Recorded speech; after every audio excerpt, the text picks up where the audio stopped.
Good morning, everyone. Welcome back to GM Philosophy in the Morning. I'm the GM Philosopher. Today we are talking about theater of the mind, especially as it pertains to combat. I'm going to tell you how I have run it, how you can make it work, and what situations it just doesn't work in. You're not going to want to miss this. Stay tuned. Let's dive into it.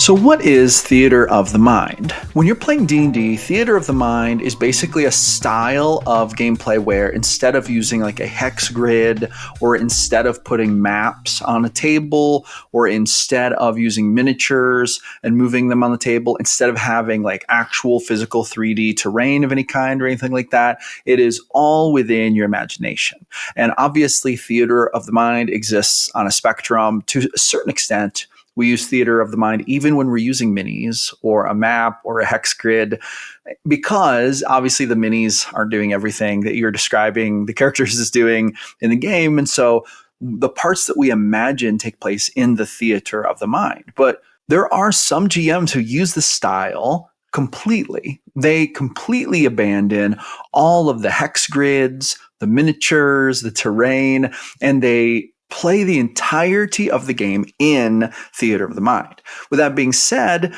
this obviously raises some questions. How do you make this work with combat, especially in a game like D&D, where unit placement, measurements, movements, where you are located, what direction you're facing, where you're shooting cone-like abilities, etc., is such an integral part of the game. Now, D&D is not necessarily a miniatures game. In theory, you can play D&D using theater of the mind, and you can do it all the way through. In theory, you wouldn't need a hex grid or miniatures or anything to actually play D&D. The only things you really need to play D&D would be your character sheet and dice, technically speaking. However, we do run into situations that get tricky, and I'm going to walk you through it. It is possible to play theater of the mind up to a certain point, and I have a lot of experience doing this. It is also true that when you get to a certain point with combat, and when combats get complex enough, you run into area where trying to hold firmly to only theater of the mind gets a little bit complicated, and it can get really complicated. And sometimes it actually isn't quite worth it. Sometimes it's actually better to at least partially move into the realm of like miniatures, hex grids, etc., when navigating big player combats, especially when playing a game like D&D. So I'm going to talk about this. And the very first question that we have to ask ourselves is, why run theater of the mind at all? Well, there's a couple of reasons for this. Not everyone has a lot of hex grid gear. Not everyone has a lot of miniatures. Not everyone has awesome 3D terrain. These are aspects of the game that can be really fun. It can be super fun to have like cool, awesome miniatures that correspond with the characters and the creatures you're playing with. It can be super fun to have awesome, like immersive 3D terrains. People who design these things are incredible. I'm personally not one of the types of people who really dabbles in that. I'm not very artistic in that respect.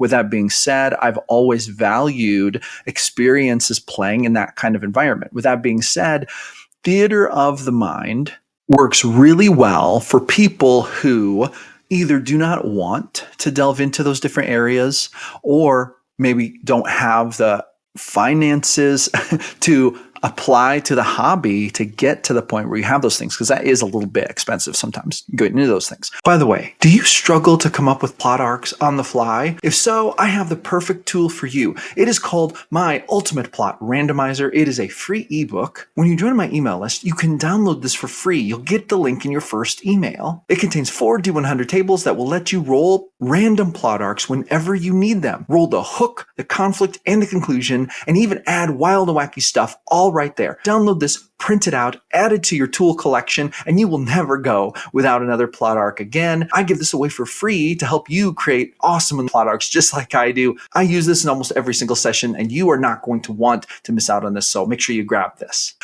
Some people would rather do theater of the mind if they're not going to have a very, very immersive hex grid, 3D terrain, miniatures type setup. Obviously, you can like use dice on a dry erase board and mark things that way.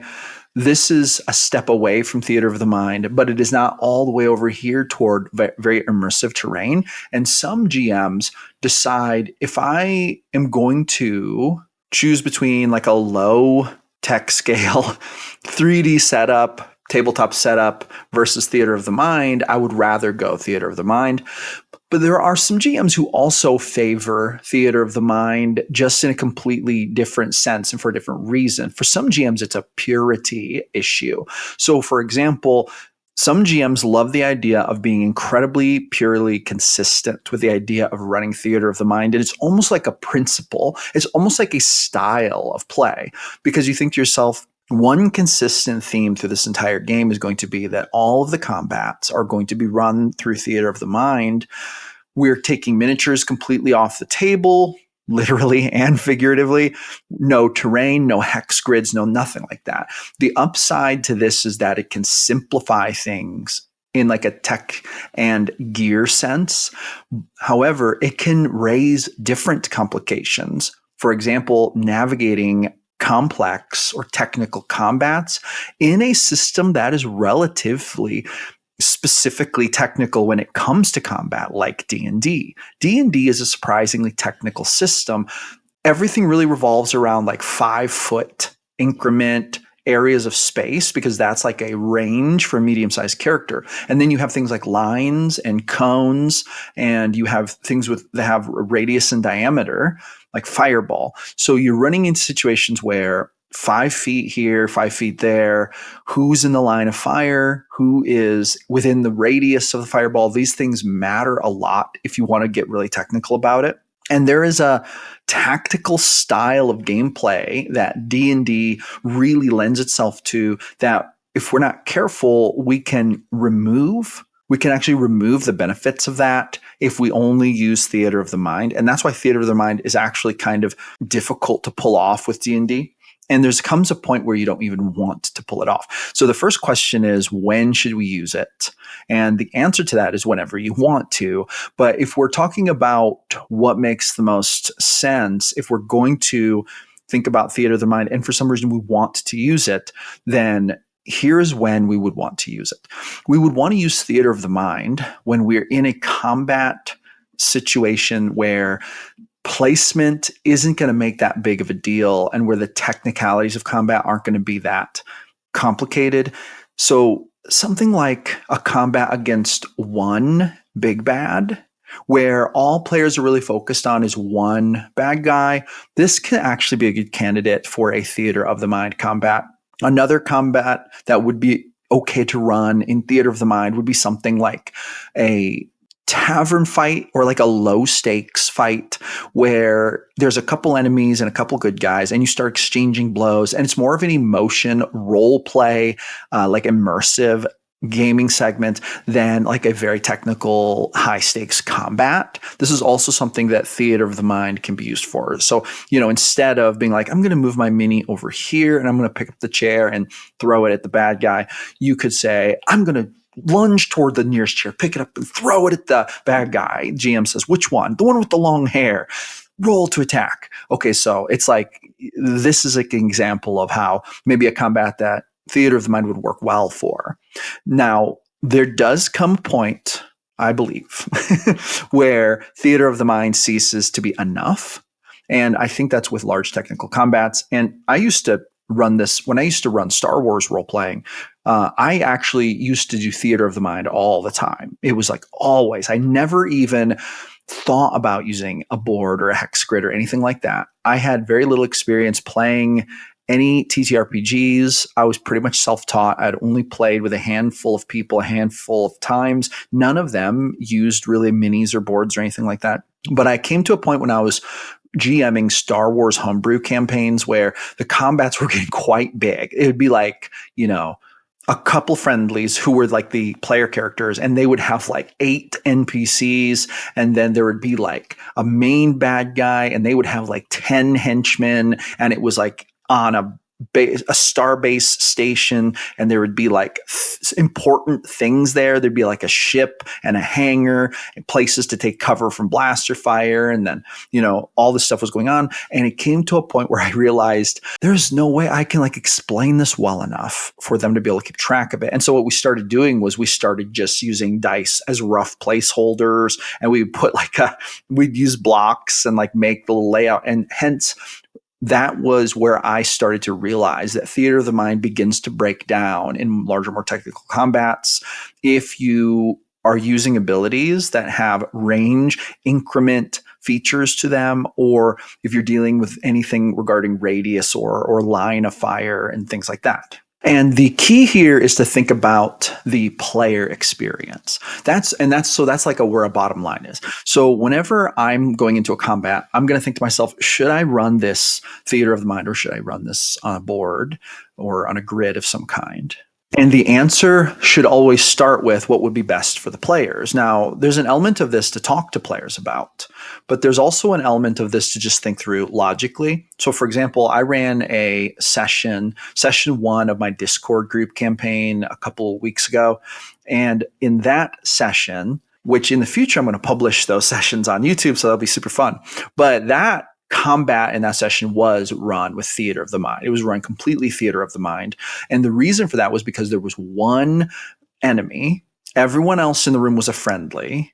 And it was a very simple, understandable room setup. So it was like a square, actually a rectangular shaped room with like church pews. And then there was a central point where there was light and it was dark all around the outside of that.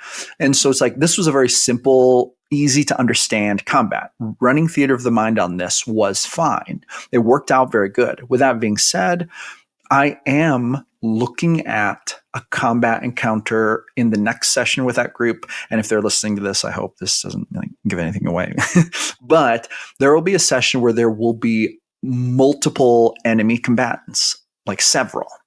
Now, the problem here is that when I start to think about the player experience, I need to think about, okay, these players have abilities for their characters. They have ranged abilities. They have melee abilities. They have spell-like abilities that have specific ranges. They have abilities and spells that might even hurt friendlies if they use them within range of a friendly. They also have abilities and stuff that will help friendly allies who are within a certain distance, or that will hurt enemies within a certain distance, and so there's a point to where I have to ask myself, how much would it take away from this combat to run it theater of the mind? In fairness, we could ask that about a grid too.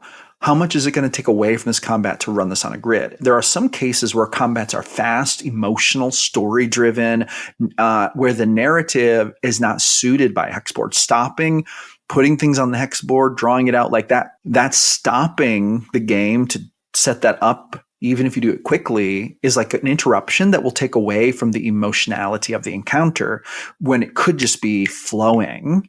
And that's where theater of the mind would be a great way to do it. But with multiple combatants, running theater of the mind is going to take a lot away from the players' builds for their characters. And unless you're playing with a group that doesn't even care about any of those things, if they're just like totally fine with theater of the mind and they're fine to give up some of the advantages they may incur from munchkinning spells and distances, then you're running into a situation where it's going to be a little bit weird and probably not as fun for them to keep it all in theater of the mind and not to run it on a board. With that being said, how do you do it then?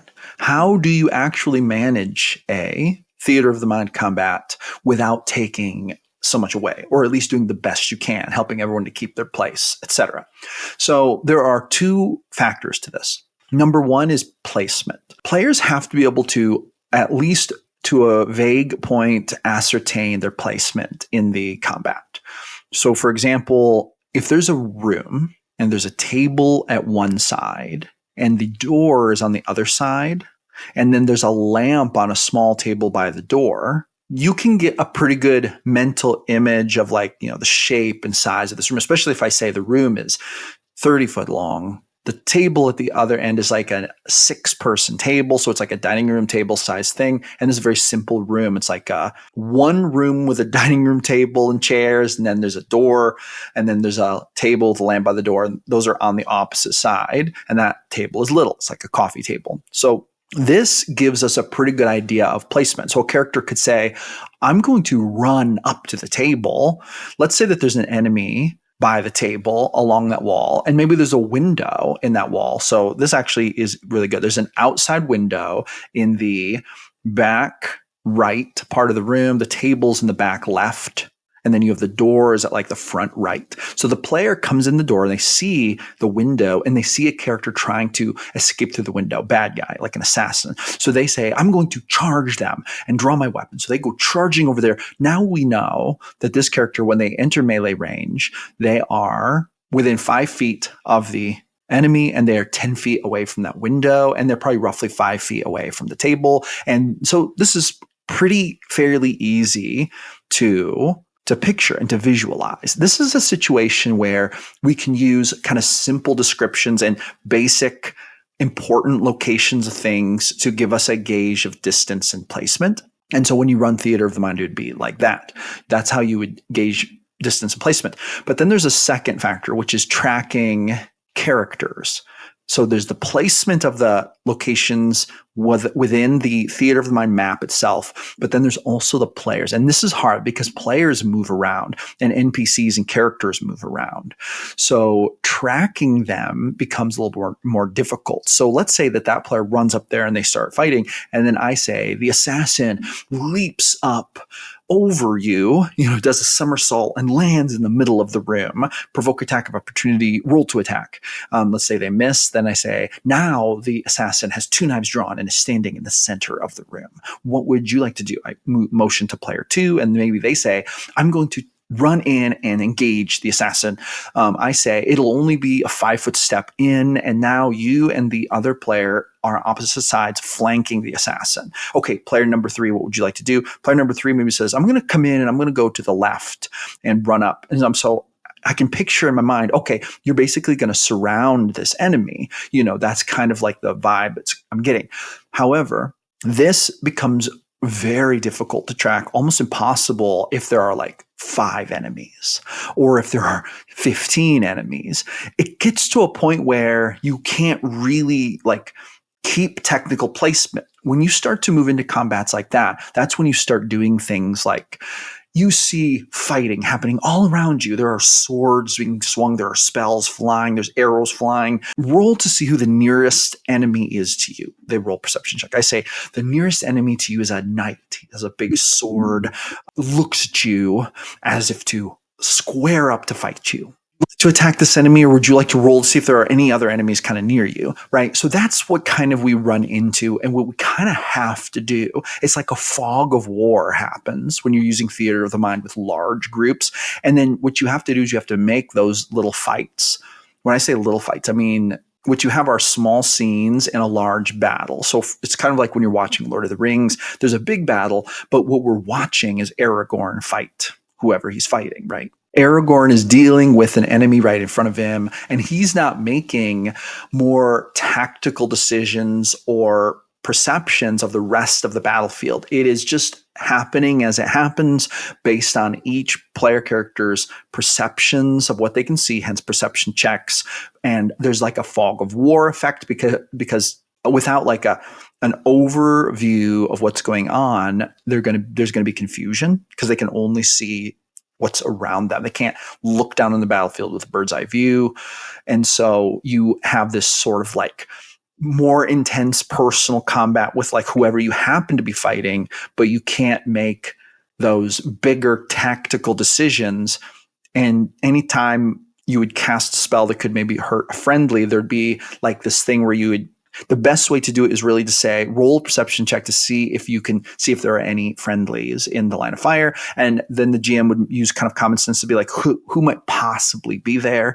And then we basically roll, and then you would either tell them based on the roll, it looks like there's no friendlies, or it looks like there are friendlies. And maybe they attack, and then maybe you roll like whatever the odds are that there is a friendly there. Maybe you roll percentiles, and then you see if they hit the friendly. Hey, Real quick, are you tired of rolling the same old dungeon loot using these same old methods time after time, game after game? Well, I have a solution for you. This is how I roll all of my dungeon loot now. It's a book I created called the Ultimate Dungeon Loot Randomizer. This book contains 10 massive D100 tables full of awesome dungeon loot. Roll on a table for mundane items, slightly magical dungeon items, mundane weapons and armor, magical weapons and armor, individual pieces of treasure, magic scrolls, potions and elixirs, cursed items, forgotten wonders and otherworldly relics, and even full chests of treasure and loot. This book is now available on my Blurb bookstore in 3 different versions. There's a hardcover option, a softcover option that's more affordable, and a super affordable digital ebook option. It's even system agnostic, meaning you can use it with any fantasy TTRPG system, and you can just adapt it to the rule set you're using. Link is in the description. Don't miss out. Grab it today. So there is this like fog of war effect, and you can run combats like this. And if you're going to do it like this, that's what you would want to lean into. You would want to use the fog of war, use the unknown and the lack of perception and the inability to look down from a bird's eye view, and you would want to make it feel chaotic, and you would want to make the players use their perception just to see what they can see. And then you as a GM, you could even like make notes for yourself if you needed to on like on a pad of paper, because that's one of the hard things about it. Not just that the players might lose track of what's going on, but you as the GM might lose track. And I do not believe that keeping notes, so you can like literally draw you can like draw where the characters are, like make yourself a little map and then move it. Like if you keep notes like this, I do not believe that this violates theater of the mind, because this is for you to picture. That's different than what the players are seeing, right? Instead of looking at miniatures on a board, they are forced to picture everything in the theater of their mind, hence theater of the mind. For you, using some kind of grid in your personal notes, or even if you're playing an online game and you keeping track of where everyone is, that is actually a tool that can help you run better theater of the mind. But then there's a question that bears asking. It's like, if you're going to do that anyway, why not just show that to the players? Unless there's some kind of vision obstruction and that's intentional, like an effect, why not just show that to the players so they can make the technical choices they want to make with, the larger combat? Maybe it's 10 enemies or 15 enemies or whatever. Obviously, there's going to be a lot of confusion if it's like 100,000 enemies, like in a battle or a war type scenario. But it's also true that there are a lot of differences between the chaos you would face fighting 10 enemies and the chaos you would face fighting 10,000 enemies. There's going to be a lot more room to actually notice what's going on if you're fighting 10 enemies, and there's a higher probability you're going to actually be able to see everything and make placement type decisions based on what you're seeing. And that is the kind of combat where it can hurt immersion a little bit if players kind of like lose track of it and they are confused, but they wouldn't be confused if they were actually there, because the people would be where they are and their eyes would help them ascertain that. So there are a couple different rules here that I think are really important to follow. Number one is, what is going to make this better for the players? That's kind of the direction we should move into. And that partly depends on your players. And then we have rule number two, as the GM, the better and the more technical your knowledge is, the better you could run theater of the mind. Just because it's hard to mentally track 15 enemies doesn't mean that you can't have a hex grid that only you see. And then you run theater of the mind for your players, because that actually makes it a lot more realistic, especially if you're running something like a fog-like effect where it's like darkness or something, and maybe only players who have dark vision get to see the hex board or whatever it is, right? So you want to understand that theater of the mind for players is different than the GM just like not being able to track everything because there's no record of it on a grid or board. And then the third rule is, theater of the mind works the best when it is for short, more role-play centric combats where there's very little technicality required, simple combats. The more technical a combat is going to get, and the more important the actual technical abilities get on the part of the players, to where they're going to lose out on benefits if they're playing theater of the mind, then the shakier that ground is. And that's where you're moving into a situation where, and I don't usually say this, but if you want to run complete theater of the mind all the time, D&D actually isn't probably the best system for it. And here's why I say this. The reason why I say this is because D&D is set up with a lot of technical combat rules and magic and spell rules that really rely heavily on like distance and placement and areas of effect. And unless you can track those technically, you lose some of the magic of it, because there's a point to where D&D is sort of like a rules light miniature game in that respect. And this makes it a lot more challenging to run theater of the mind combat for a game like D&D. Back when I was playing homebrew Star Wars, theater of the mind worked a lot better, because in that system, it wasn't so much about areas of effect. It was more about like targeting your enemies and doing things to specific enemies, or just targeting, like, I want to put an effect over the battlefield or whatever it is, or we're coming in on our plane, you see the enemies, blast them, and we want to avoid our friendlies, but it's not like, okay, where do I want to center my 10-foot radius laser beam bomb? Like that wasn't the kind of system we were playing. We were playing a system that was not like that, but D&D is set up like that. D&D doesn't say focus an enemy and shoot the lightning bolt, and if there are any friendlies nearby, you have to roll to see if it hits them. D&D says you shoot the lightning bolt, and it's in a straight line, 5 foot wide, and it goes for so many feet, and everyone in the line has to roll the dex save, or they take this much damage, and on a save they take half as much. So D&D is set up right from the get-go to not be a super optimal system for theater of the mind. And that's why there comes a point where you're going to want to drop off the theater of the mind and kind of step into running a hex grid or something like that to really help players make the use of those abilities, unless you and your group decide that you would rather reflavor it. There's something to be said for saying, in this game, instead of having very specific distance measurements for spells and abilities, what we're going to do is we're going to say, I'm going to target like this enemy or this group of enemies. So like fireball, instead of having it be a radius or diameter effect, focus on a certain place, we're going to say, I'm going to shoot them over there, blow them up with fireball. And then it's like, okay, you hit them, all the enemies are going to roll for the dodge. Oh, is there a friendly nearby? Roll percentiles, see if it was near you enough, or if any of the flames might have gotten you. If they would, you have to roll dex save too. That would be a whole different like shift. And you could talk to your players and agree that that's how you want to run it, but that would really change the mechanics, and maybe not in a bad way. But D&D by default doesn't lend itself to that sort of gameplay by default and as an automatic. The way it's designed is more kind of like a rules light miniatures game. I believe at this point I have really thoroughly exhausted my what I wanted to say about this topic. I really hope that this has been interesting. This is a very hotly kind of like debated and well thought about issue, is this theater of the mind combat business. And so I hope I have done some justice in provoking a little bit of thought about where to steer your game in a way that works best for you and your players. Just always remember that it always depends on how you're going to have the funnest game. Some players really like the technical miniatures-esque gameplay of D&D, and some people think it's tedious and slow and they don't like it as much. Thus, when they play D&D, they're torn between, there's this kind of like slow, laborsome hex grid stuff, but also they lose out sometimes on some of their abilities, rules as written, if they do not munchkin it and make it just right on the board.